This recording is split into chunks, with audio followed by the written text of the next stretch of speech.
peuple d'Afrique, peuple du monde, peuple du Niger, Alassane Ouattara est tombé dans un gros piège, dans un gros trou. Il avait voulu envoyer un bataillon au Niger pour aller réinstaller Bazoum.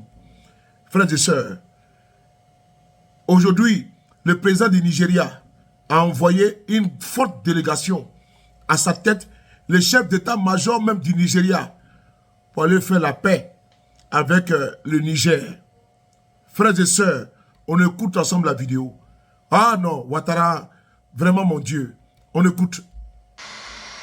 C'est aux environs de 11 heures qu'a atterri l'avion de la délégation nigériane conduite par le chef d'état-major des armées, Christopher Moussa. Délégation accueillie par le chef d'état-major des armées du Niger, le général de brigade, Moussa Salaw Bormou.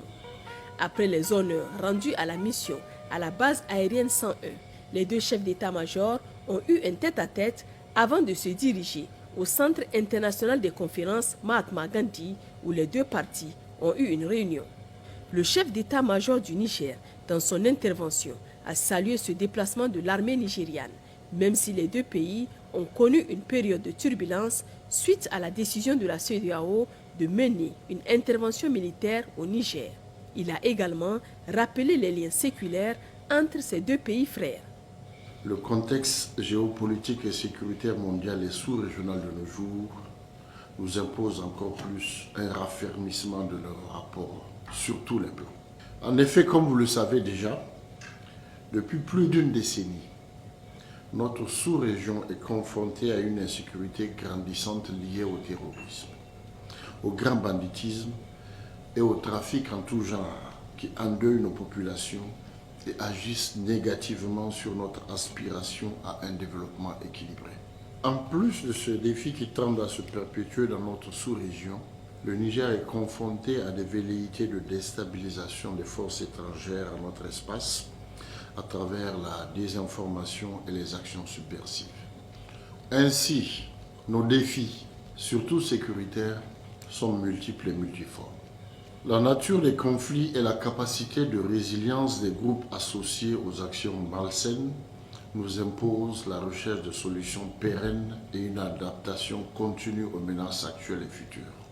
Aussi, nous devons avoir une bonne lecture de la situation globale des enjeux sécuritaires pour non seulement faire face efficacement à la conjoncture sécuritaire actuelle, mais aussi pour anticiper les grands défis à venir. Je suis persuadé que cette visite permettra de créer les conditions d'une bonne entente et marquera un grand tournant dans les relations entre nos deux armées et au-delà entre nos pays. Le Niger.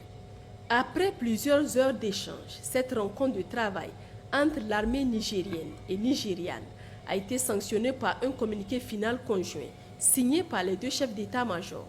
Un communiqué final lu en version anglaise par la partie nigériane et française par la partie nigérienne. Une rencontre pour approfondir les relations bilatérales. Les discussions ont porté sur l'approfondissement des relations bilatérales fraternelles entre le Niger et le Nigeria, ainsi que sur les possibilités de renforcement de la coopération en matière de sécurité. Au cours de la réunion, les deux parties ont reconnu l'importance d'un dialogue et d'une collaboration soutenue pour relever les défis communs en matière de sécurité et renforcer le partenariat stratégique entre le Niger et le Nigeria.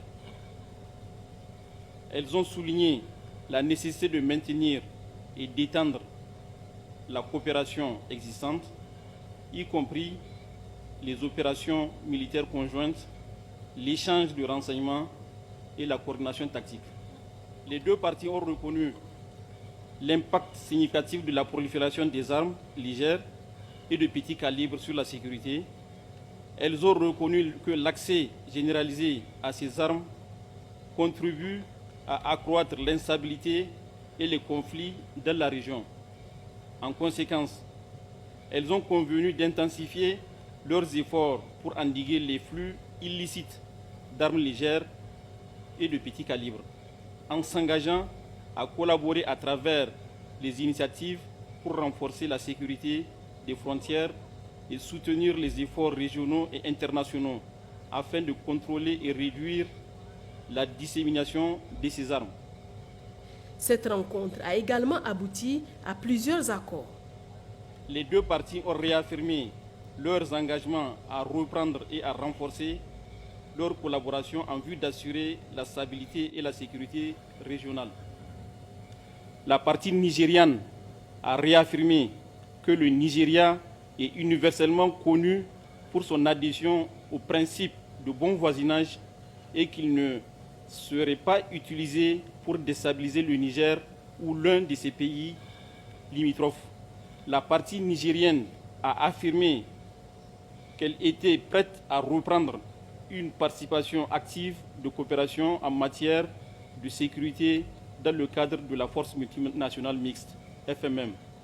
Le chef d'état-major des armées de la République du Niger a accepté l'invitation de son homologue à se rendre à Abuja, au Nigeria, où ils finaliseront les modalités de la coopération.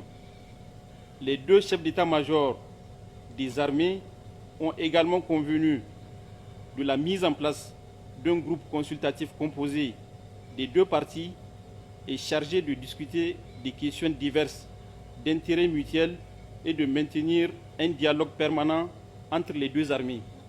Ils ont convenu que les groupes consultatifs devraient avoir pour mandat commun d'élaborer les mesures visant à renforcer les relations bilatérales. Et enfin, elles ont convenu de se réunir à une date ultérieure pour discuter des modalités de la reprise de la coopération bilatérale en matière de sécurité. Des échanges de présents entre les deux parties a matérialisé cette excellente relation entre le Niger et le Nigeria. Le Niger et le Nigeria qui, désormais, ont décidé de travailler main dans la main pour relever les différents défis communs posés à eux.